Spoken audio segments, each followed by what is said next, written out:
आज का टॉपिक रहेगा एवरेजेस, जिसको हिंदी में बोलते हैं औसत। पार्ट नंबर 4 डिस्कस करेंगे previous year questions. Problem first को यहाँ पे समझ लेते हैं। The average salary of all the employees in a company is 14,000 rupees. एक कंपनी में सभी कर्मचारियों की औसत वेतन 14,000 रुपये है। The average salary of 5 technician is 18,000 rupees. 5 तकनीकी का जो औसत वेतन है वो 18,000 रुपये है। And the average salary of the rest is 13,200 रुपये, और बाकी का जो औसत वेतन है 13,200 रुपये है। The total number of employees in the company is, तो इस कंपनी में टोटल कितने कर्मचारी हैं ये आप लोगों को बताना है। तो इस क्वेश्चन को हम लोग बाय एलिगेशन मेथड से भी कर सकते हैं और विदाउट एलिगेशन भी कर सकते हैं। तो मैं आपको दोनों ही तरीके बताऊंगा। फर्स्ट मेथड है बाय एलिगेशन, जिसमें क्या बोल रहा है कि सभी कर्मचारियों की 14,000, जिसमें 5 टेक्नीशियन की 18,000। तो देखो 5 टेक्नीशियन है जिसकी सैलरी है आप लोगों की यहाँ पे 18,000, और बाकी कुछ लोग हैं जिनको मैंने एक्स माना और जिनकी सैलरी है आपकी 13,200 रुपये, और सभी कर्मचारियों की यहाँ पे 14,000 रुपये सैलरी है। अब 18,000 में से 14,000 जाएगा तो 4,000 रुपये बचेगा, और 14,000 में से 13,200 जाएगा तो 800 रुपये आप लोगों का यहाँ पर बचेगा। तो 1 बार जाएगा और ये आपका 5 बार जाएगा, यानी कि 1:5। अब देखो इस 1 यूनिट की वैल्यू कितनी है, 5 है, यानी कि 5 का मल्टीपल है। तो इस 5 में भी क्या करूंगा, 5 की मल्टीप्लाई करूंगा, तो 5 बजे 25 निकल कर आएगा, यानी कि x की वैल्यू 25 आएगी। तो इस कंपनी में जो टोटल एम्प्लॉय है 25 और 5 कितने हैं, 30, यानी कि टोटल 30 एम्प्लॉय है। ये है आपका एलिगेशन मेथड। अब दूसरा तरीका समझ लीजिएगा आप बाकी किस तरीके से कर सकते हो। देखो टोटल कर्मचारियों को अगर मैं x मान लो और जिनकी औसत सैलरी 14,000 है, तो टोटल कितने हो जाएगा, इन सभी x कर्मचारियों की सैलरी का सम 14,000 इंटू x, जिसमें 5 तकनीकी है और जिनकी औसत सैलरी 18,000 है, तो इनकी सैलरी का सम 5 गुणा 18,000। तो बाकी कितने लोग बचे, टोटल x थे, x में से 5 तकनीकी है तो बचे x माइनस 5, और इनकी सैलरी कितनी है प्रत्येक की 13,200 रुपये। तो कितना आप लोगों का निकल कर आ गया, 14,000 x आ गया इक्वल टू 18,000 गुणा 5, यानी कि 90,000 आ गया, और प्लस 13,200 x और माइनस 13,200 गुणा 5, यानी कि 66,000 रुपये आ गया। ठीक है ना।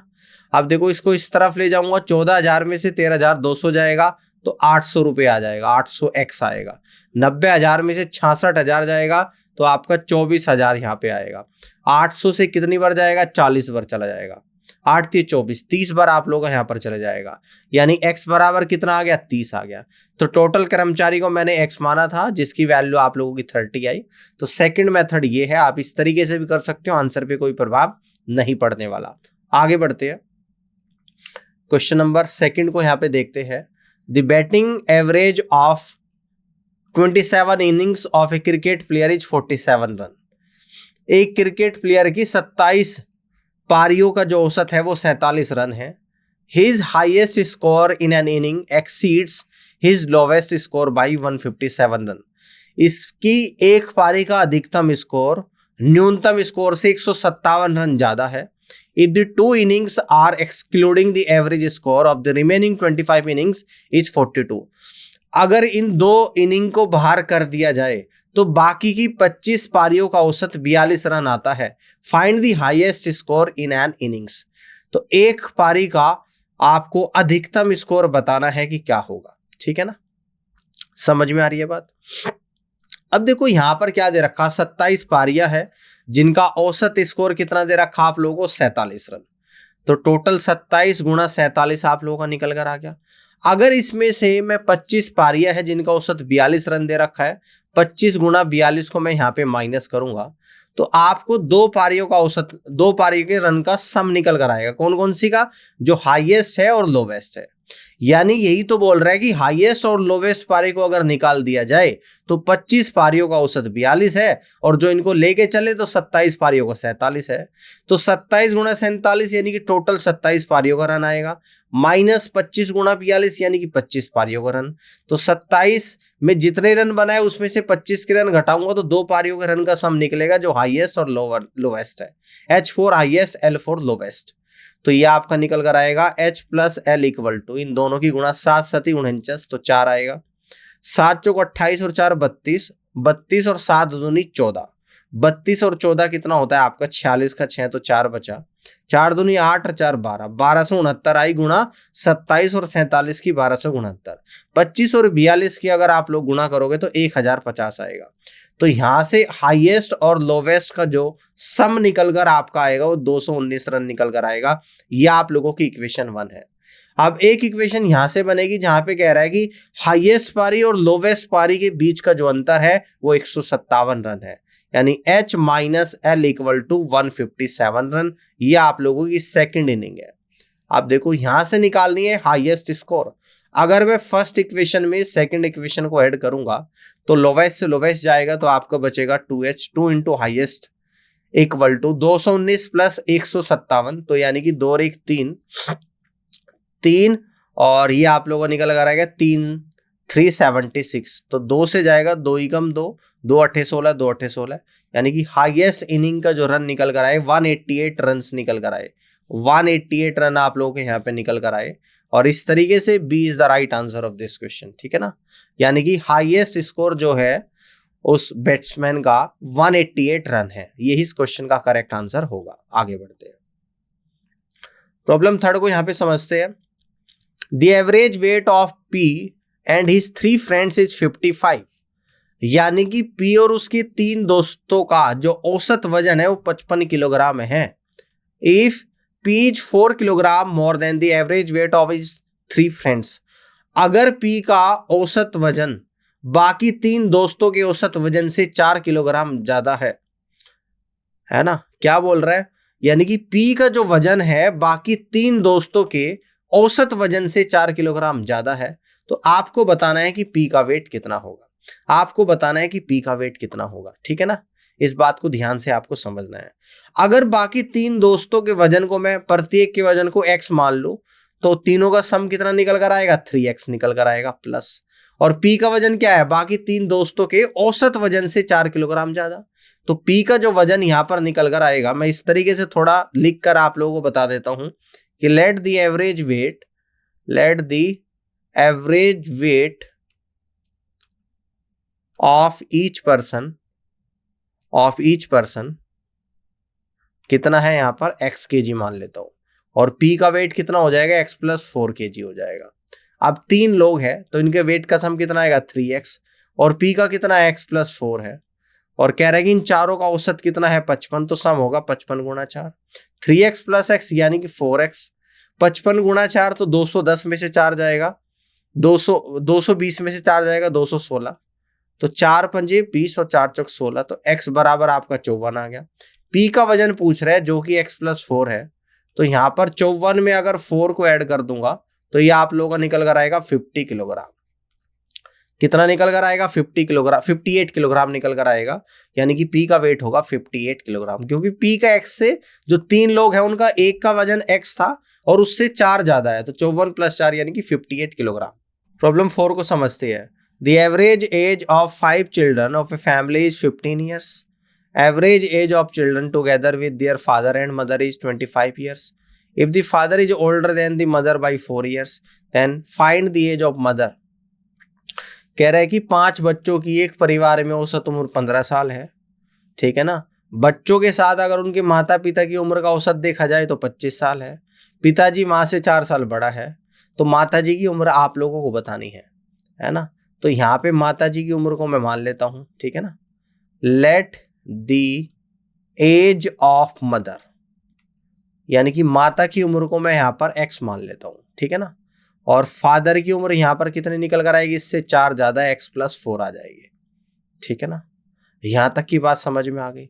अब देखो 5 बच्चे हैं जिनकी औसत उम्र कितनी है, 15, तो इन 5 बच्चों की उम्र का सम, यानी कि सम of 5 children, sum of 5 children, sum of age of 5 children, ये कितने निकल कर आ जाएगी, आप कहोगे 5 बच्चे प्रत्येक की 15 है तो सम आएगा 75, ठीक है ना। अब यहां पर क्या बोल रहा है कि अगर इन 5 बच्चों की उम्र और माता और पिता की उम्र का औसत 25 है है ना। उम्र का औसत कितना है, 25 है, जिसमें पिता माता से 4 साल बड़ा है, तो माता जी की उम्र बतानी। देखो 5 बच्चे हैं, एक पिताजी है, एक मदर है, यानी कि टोटल 7 मेंबर हो गए, तो इनकी उम्र का सम कितना होगा, 7 गुणा 25, यानी कि पूरी फैमिली की उम्र का सम 7 गुणा 25। इसमें से माइनस कर दूं अगर 5 बच्चों की उम्र का सम 75, तो ये किसके बराबर निकल कर आएगी, यानी कि पिताजी और माता जी की उम्र की। तो पिताजी की उम्र x+4 है और प्लस माता जी की x है, तो यानी कि 2x+4 इक्वल टू 25 सते 175, 175 माइनस 75 यानी कि 100। तो यहां से आप लोग कह दोगे कि 2x बराबर 96, 2 से 96 48 टाइम्स चलेगा, तो x बराबर 48 ईयर्स। तो 48 किसकी उम्र निकल कर आई, माता जी की निकल कर आई, और माता जी की उम्र आपसे पूछ रहा है कि कितनी होगी, जो कि 48 साल की होगी। तो ये क्वेश्चन आपको क्लियर हो गया, इस तरीके से आप लोग इस सवाल को बना सकते हो। 48 is the final answer of this question. Problem 5 को समझते हैं। The average weight of A, B and C is 52 kilogram. If the average weight of B and C is 44 kilogram and that of C and A is 46 kilogram, then what will be the weight of C? C का wait आप लोगों को बताना है। देखो यहाँ पर A, B, C का वेट का औसत दे रखा आप लोगों को 52, तो A, B, C के वेट का सम कितना निकल कर आएगा, A plus B plus C बराबर, यानी 52 इंटू 3, यानी कि 156 किलोग्राम आ जाएगा। इसके बाद बी और सी के वेट का सम आएगा, इनका औसत आप लोगों को 44 दे रखा, तो सम कितना आएगा, 44 गुणा 2 यानी कि 88 किलोग्राम आ जाएगा। इसके बाद सी और ए के वेट का सम कितना आएगा, औसत 46 है, तो सम आएगा 40 गुणा 2 यानी कि 92 किलोग्राम आएगा। ये पहली इक्वेशन है, ये दूसरी इक्वेशन है, ये आप लोगों की तीसरी इक्वेशन है। मुझे सी का वेट निकालना है। अगर मैं दूसरी इक्वेशन और प्लस तीसरी इक्वेशन को जोड़ दूं और इसमें से पहली वाली को घटा दूं, तो आपका क्या निकल कर आएगा, यानी कि दूसरी तीसरी क्या है, बी प्लस सी और प्लस सी प्लस ए, और इसमें से माइनस कर दूं मैं ए प्लस बी प्लस सी पहली, तो आपका आएगा यानी कि 88 में 92 जोड़ूंगा और उसमें से 156 को माइनस करूंगा। अब देखो यहां से कटेगा तो सी आपका निकल कर आएगा, और 88 और 92 कितना होता है आप लोगों का, यानी कि 180 और माइनस का 156, यानी कि सी की जो एज निकल कर आएगी वो 24 ईयर्स निकल कर आएगी। वो 24 ईयर्स आप लोगों की यहाँ पर निकल कर आ जाएगी, और आपसे यही पूछता है कि सी की उम्र कितनी होगी, तो 24 ईयर्स होगी। क्लियर, आगे बढ़ते हैं। ठीक है ना, 24 किलोग्राम वेट पूछ रहा है कि सी का वेट कितना होगा, तो 24 किलोग्राम होगा। आगे बढ़ते हैं, प्रॉब्लम 6 को समझते हैं। The average of A set of 20 members is P if one of the members from the set is replaced with 58, then the average becomes p minus 2. What is the value of the member replace? कहता है कि 20 लोगों का जो औसत है वो p है। अगर इसमें से एक आदमी जिसका वजन 58 है उसे बदल दिया जाए तो औसत p माइनस 2 हो जाता है। तो जिस आदमी को बदला गया है उसका वजन, उसकी वैल्यू आप लोगों को यहाँ पर बतानी है। देखो पहले p था, अब औसत कितना हो गया, p माइनस 2, यानी कि सभी का 2-2 कम हो गया। कब हुआ कम, जब 58 वाले को बदला गया। तो इसका मतलब जब कम हुआ है ना, if one of the member from the set is replace with 58, ठीक है ना, यानी कि कोई एक संख्या थी जिसको पलटकर 58 रख दिया गया, और 58 रखने के बाद सबका वजन p से p माइनस 2 हो गया, यानी कि 2-2 कम हो गया। इसका मतलब जो संख्या थी वो 58 से बड़ी थी, अब छोटी संख्या आई तभी तो कम हुआ। तो कितनी थी वो, 58 प्लस, आप देखो टोटल नंबर कितने हैं, 20 है, 20 मेंबर है टोटल। औसत कितना कम हुआ सबका, पहले p था p माइनस 2 यानी कि 2 कम हुआ, तो सम पे क्या प्रभाव पड़ेगा, 20 मेंबर है इंटू 2, तो सबका 2-2 कम हुआ है।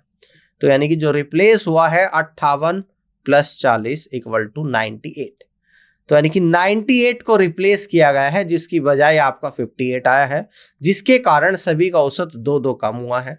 तो आपके इस क्वेश्चन का आंसर बनेगा 98। क्लियर, आगे बढ़ते हैं। प्रॉब्लम 7 को समझते हैं। The average salary of 12 employees in a company to be 20,000 rupees. If the salary of the manager is also included then the average salary increase by 2,000 rupees. Find the salary of manager. कहता है कि एक company में 12 कर्मचारियों की औसत salary 20,000 है। अगर इसमें मैनेजर की सैलरी को भी जोड़ दिया जाए तो औसत सैलरी 2,000 रुपये बढ़ जाती है। तो अब आपको बताना है कि मैनेजर की सैलरी कितनी होगी। देखो पहले 20,000 था औसत, अब सबका 2-2 हजार रुपए बढ़ गया। कब? जब मैनेजर की सैलरी जोड़ दी गई। तो यानी कि अब औसत हो चुका है 22,000 रुपए। कितना हो चुका है? 22,000 रुपए सभी का, ठीक है ना, क्योंकि मैनेजर की सैलरी जोड़ दी गई।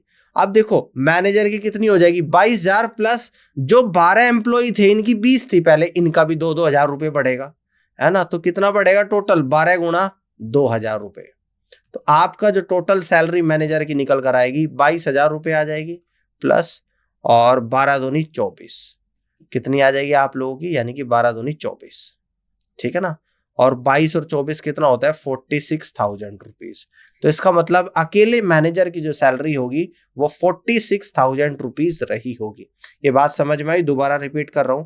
पहले 12 कर्मचारी, औसत सैलरी 20,000। अब मैनेजर आ गया तो टोटल 13 कर्मचारी हो गए, औसत सैलरी अब होगी 20 से 22, ठीक है ना। तो 13 आने के बाद कितनी हुई? 22। तो 22 किसकी है? 13वें कर्मचारी आने के बाद एक तो 22 होगी, प्लस उसके आने के बाद जो पहले 12 थे उनकी भी 2-2 हजार बढ़ी है। तो 12 गुणा 2,000, तो 22 प्लस 24,000 यानी कि 46,000 है मैनेजर की सैलरी। आगे बढ़ते हैं, प्रॉब्लम 8 को समझते हैं। यहाँ पे the average weight of A, B and C is 65 kilogram. If the average weight of A and B is 63.5 and the average weight of A and C 67.5, then the weight of A की weight निकालना है। कहता है A B C का औसत वजन 65 kilogram है, ए और बी का औसत वजन 63.5 किलोग्राम है, ए और सी का औसत वजन 67.5 किलोग्राम है। तो ए का वजन आप लोगों को बताना है कि कितना होगा।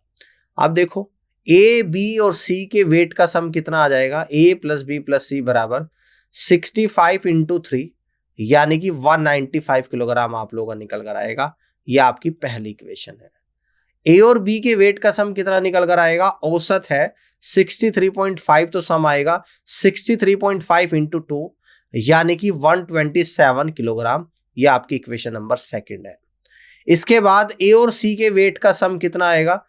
औसत 67.5 है, तो सम होगा 67.5 इंटू 2 इक्वल टू 135 किलोग्राम। यह आप लोगों की इक्वेशन नंबर थर्ड है।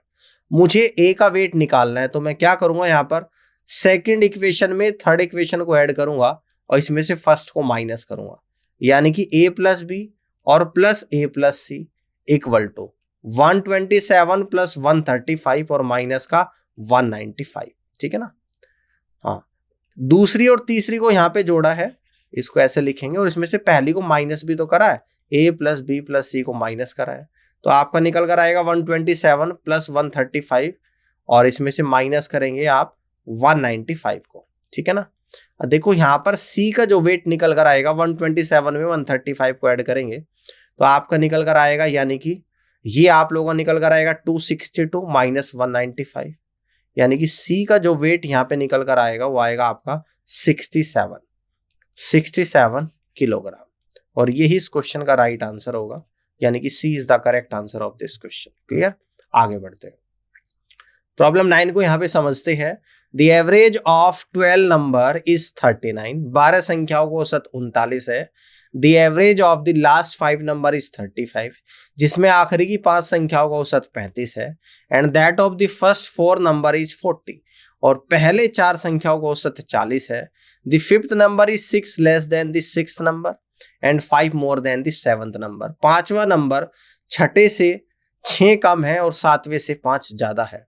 The average of the fifth and sixth number, तो 5वें और छठे नंबर का औसत आपको बताना है कि क्या होगा। देखो टोटल 12 संख्या, ये इस क्वेश्चन को ध्यान से समझना, जिन सभी का औसत कितना है 39। इन 12 में आखिरी के 5 यानी कि लास्ट के जो 5 नंबर है, लास्ट के, उनका औसत आप लोगों को 35 दे दिया। और इनमें जो शुरू के 4 नंबर है, यानी कि फर्स्ट 4 जो नंबर है, इनका औसत आप लोगों को 40 दे रखा है। समझना, आखिरी के 5 और शुरू के 4, तो बचा नंबर कितना? एक तो 5वां बचा, छठा बचा और 7वां बचा। 7वें के बाद आखिरी के 5 भी आ गया, 8 9 10 11 12। अब यहां पर यह बोल रहा है कि 5वें नंबर को अगर मैं x मान लूं तो 5वां नंबर क्या है? छठे से 6 कम, तो छठा कितना हो जाएगा? x प्लस 6 होगा। देखो छठा x प्लस 6 है, इससे 6 कम 5वां होगा। और पांचवा नंबर क्या है, 7वें से 5 ज्यादा, तो 7वां हो जाएगा x-5। तो पांचवा नंबर 7वें से कितना है, 5 ज्यादा है, तो 7वां x-5 है, अगर इसमें 5 जोड़ूंगा तो 5वां आ जाएगा। ठीक है ना, तो ये कंडीशन आपको समझ में आ गई। अब देखो बड़े ही ध्यान से समझना है, 12 संख्याओं का एक्चुअल में औसत 39 है, जबकि उन 12 में पहली आखिरी की जो 5 नंबर है, आखिरी के 5, उनका औसत 35 है, होना चाहिए था 39। तो सही औसत से 35 कितना कम है, -4। कितनी संख्याएं है, 5 संख्याएं, तो सम पे क्या प्रभाव पड़ेगा, सम हो जाएगा -20 कम सही औसत से। सही औसत 12 का 39 है और आखिरी शुरू की 4 संख्या का 40 है, तो सही औसत 39 से 40 एक ज्यादा है। कितने संख्याएं है, 4, तो सम कितना ज्यादा हो जाएगा, 1 गुणा 4 यानी कि प्लस का 4। तो ओवरऑल चेक करेंगे तो -16 यानी कि आखिरी की 5 और शुरू की 4 संख्याओं का ओवरऑल सम, एक्चुअल सम यानी कि सही सम से कितना है, 16 कम है। कितना है भाई, 16 कम है। ठीक है, ये बात समझ में आ गई। अब 5वीं 6वीं और 7वीं का अगर सम निकालूं तो इनको ऐड कर दूंगा, x+6 और प्लस का x-5। ठीक है ना, क्लियर है। और है कितना इनका सम, तो सम इनका औसत 39 है, तो सम होना चाहिए 39 गुणा 3। ठीक है ना, होना चाहिए कि नहीं होना चाहिए। और भाई शुरू की 4 और आखिरी की 5 संख्याओं का सम भी -16 का मैं सही सम से, तो इसमें 16 और जोड़ दूंगा मैं यहाँ पे। ठीक है ना, यानी कि 39 गुणा 3 और प्लस 16 जोड़ दूंगा। ठीक है ना, ठीक है, बात समझ में आ गई। तो देखो x यानी कि 3x +6 -5 प्लस का 1 इक्वल टू 39 गुणा 3 कितना होता है आप लोग, 117। 117 में अगर 16 जोड़ दूंगा तो 133। कितना आएगा आपका, 133 आएगा। अब 3x इक्वल टू 132 आ गया, तो यहां से मैं कह दूंगा कि x की वैल्यू 132/3, तो 3 चौक 12, 3 चौक 12, 44 आ गई। कहता है कि 5वीं और 6वीं का औसत, तो 5वां नंबर आपका आ गया 44 और 6ठा नंबर आ गया 44 + 6 यानी 50 आ गया। अब इन दोनों संख्याओं का एवरेज निकालूंगा, 5वां और 6ठे का, तो कितना आएगा, 44 + 50/2, तो आपका निकल कर आएगा 94/2 यानी कि 47। तो कितना औसत निकल कर आएगा, यानी कि 47। तो इस तरीके से आप कह सकते हो कि 5वीं और 6ठे संख्या का औसत 47 आएगा, जो कि फर्स्ट ऑप्शन में आप लोगों को यहाँ पर गिवन है। इस तरीके से आप लोग कर लोगे। तो इसी के बाद आगे बढ़ते हैं और प्रॉब्लम नंबर 10 को यहाँ पे समझते हैं। The average monthly expenditure of a family was 10,000 rupees during the first 3 months। एक परिवार का पहले 3 महीने का औसत खर्चा 10,000 रुपये है। 12,500 रुपये ड्यूरिंग द नेक्स्ट 4 months। अगले 4 महीने का खर्चे का औसत 12,500 रुपये है। एंड 13,500 रुपये during the last 5 months of a year. और साल के आखिरी के 5 मंथ का औसत खर्चा 13,500 रुपये है। If the total saving during the year were 32,500 rupees. इस पूरे साल के दौरान उसकी बचत 32,500 है। Then the average monthly income of the family was. तो इस परिवार की प्रत्येक महीने की आय कितनी है आप लोगों को बताना है। तो इनकम बराबर क्या होता है, इनकम बराबर क्या होता है, इनकम बराबर एक्सपेंडिचर, इनकम बराबर होता है आपका एक्सपेंडिचर और प्लस सेविंग्स। क्या होता है, एक्सपेंडिचर और प्लस सेविंग्स होता है। यहां तक की बात समझ में आ गई, यानी कि इनकम बराबर एक्सपेंडिचर प्लस सेविंग्स होता है।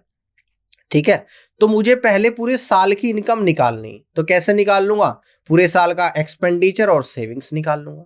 तो सबसे पहले हम लोग निकालेंगे यहां पर टोटल एक्सपेंडिचर। क्या निकाल लेंगे, टोटल एक्सपेंडिचर हम लोग यहां पर निकालेंगे। पहले 3 महीने का औसत खर्चा 10,000 है, तो सम कितना होगा शुरू के 3 महीने खर्चे का, 3 गुणा 10,000। अगले 4 महीने का औसत खर्चा 12,500 है, तो सम कितना होगा, 4 गुणा 12,500। और आखिरी के 5 महीने का है ना, आखिरी के 5 महीने का जो औसत खर्चा है वो 13,500 है, तो सम कितना होगा, 5 गुणा 13,500 हो जाएगा, 5 गुणा 13,500 हो जाएगा। ठीक है ना, तो इन सभी को जोड़ूंगा, 3 गुणा 10 30,000, 12.5 गुणा 4 50,000 80,000 आ गया, और 13.5 गुणा 5 13 5 65 67,500, यानी कि यह आप लोगों का निकल कर आ गया 1,47,500 रुपये आप लोगों का यहाँ पर निकल कर आया। ठीक है, अब इसके बाद सेविंग्स के बारे में आपको बता रखा है, यानी कि टोटल सेविंग्स। तो टोटल सेविंग्स कितनी है? 32,500 रुपए है। तो टोटल सेविंग टोटल एक्सपेंडिचर दोनों निकल गए। तो यहां से टोटल इनकम भी मैं निकाल दूंगा, टोटल इनकम भी निकाल दूंगा। तो ये निकल कर आएगी 1,47,500 प्लस 32,500। तो टोटल इनकम आप लोगों की यहां पर निकल कर आएगी 1,80,000 रुपए, है ना, टोटल इनकम। तो मुझे मंथली एवरेज इनकम निकालना है, तो एवरेज निकालना है मंथली। तो मुझे यहां पर एवरेज निकालना है मंथली, जो कि निकल कर आएगा 1,80,000 को 12,000 से डिवाइड करेंगे हम लोग। तो 12 एकम 12, 12 पंजे 60, यानी कि 15,000 रुपये मंथली आएगा। क्या निकल कर आएगा? इनकी इनकम का जो मंथली आय है, इनकी इनकम का जो मंथली है वो कितना निकल कर आएगा? 15,000 रुपये। और यही आपको यहाँ पे निकालना था। और इसी के साथ फर्स्ट ऑप्शन 15,000 रुपीज इसकी मंथली इनकम है, ये इस क्वेश्चन का राइट आंसर बनेगा। आगे बढ़ते हैं, प्रॉब्लम 11 को यहाँ पे समझते हैं। There are 100 students in a class, out of which 70% are girls and other are boys. The average score of girls in a test is 20% more than that of boys. If the average score of all the students is 57, then what is the average score of boys? So बच्चों की एक class में 70% लड़कियां हैं और बाकी लड़के हैं। लड़कियों का औसत स्कोर लड़कों के स्कोर से 20% ज्यादा है और पूरी क्लास के सभी बच्चों का औसत क्या है? 57 है। तो आपको लड़कों का औसत स्कोर बताना है कि क्या होगा, ठीक है ना। तो 20% की फ्रैक्शन वैल्यू क्या होती है? 20% का मतलब होता है 1/5, ठीक है ना। अब इस क्वेश्चन को बाई एलिगेशन मेथड में आपको कराऊंगा, बहुत इजी आपको लगेगा और वैसे ही आपको भी करना है। 100 बच्चे हैं जिसमें 70% लड़कियां हैं, तो यहां पे लिखूंगा गर्ल्स और यहां पे लिख दूंगा बॉयज। 70% लड़की यानी कि 7:3 के रेशो में, 70% लड़की तो 30% लड़की हो गई, 7 और 3 का अनुपात निकल कर आ गया। अब यहां पर बोल रहे हैं कि जो लड़कियों का औसत स्कोर है लड़कों से 20% ज्यादा है। अगर मैं कहूं कि लड़कों का औसत स्कोर 5x है, तो लड़कियों का 5 पर 1 ज्यादा, तो 6x हो जाएगा लड़कियों का, और पूरी क्लास का 57 है। अब देखो एलिगेशन यूज कर रहा हूं यहां पे, ठीक है ना। बड़े में से छोटा माइनस 6x में से माइनस करूंगा 57 को, और यहां पर आएगा आपका 57 माइनस का 5x। तो ये आपका रेशो निकल कर आया 57 minus 5x is to 6x minus 57। ये रेशो किसके बराबर आएगा? 7 और 3 के बराबर आएगा। तो इस बात को ऐसे लिख दूंगा कि 57 माइनस का 5x और डिवाइड बाई 6x माइनस का 57 इक्वल टू 7/3। तो हम लोग क्रॉस मल्टीप्लाई यहां पर करेंगे, तो 57 गुणा 3 यानी कि 171 माइनस 5x इंटू 3 यानी कि 15x इक्वल टू 7 गुणा 6x यानी कि 42x और माइनस का 7 गुणा 57, 7 7 49, 9 4, 7 5 35 और 4 39, ठीक है ना। अब इस x को इस तरफ अगर मैं लेके जाऊंगा तो 42 में 15 जुड़ जाएगा, तो आपका निकल कर आएगा 57x। और इस 399 को भी इस तरफ लेकर अगर मैं जाऊंगा तो ये भी जुड़ जाएगा, यानी कि 0 आ जाएगा, 1 बचेगा। 8 10 और 7 17 का 7, तो 1 बचेगा। 3 और 1 4 और 1 5। 57 से 570 10 बार जाएगा, और यहां से मैं कह दूंगा कि x की वैल्यू आप लोगों की 10 निकल कर आई है। अब आपसे पूछता है कि लड़कों का औसत क्या है, जो कि 5x था। तो यहां पे कह दूंगा मैं एवरेज स्कोर ऑफ बॉयज, ये निकल कर कितना आएगा आप लोगों का? 5x है और x की वैल्यू कितनी है? 10 है, तो 5 गुणा 10 यानी कि 50 आप लोगों का यहां पर आएगा। तो इस तरीके से आप लोग कह दोगे कि D is the right answer of this question, कर लोगे आप लोग। तो 50 इस क्वेश्चन का बिल्कुल करेक्ट आंसर यहां पर बनेगा, ठीक है ना। यहां तक समझ में आ गया। आई होप कि ये सेशन आपको पसंद आया होगा, और इस वीडियो को देखने के लिए आप सभी का बहुत बहुत धन्यवाद।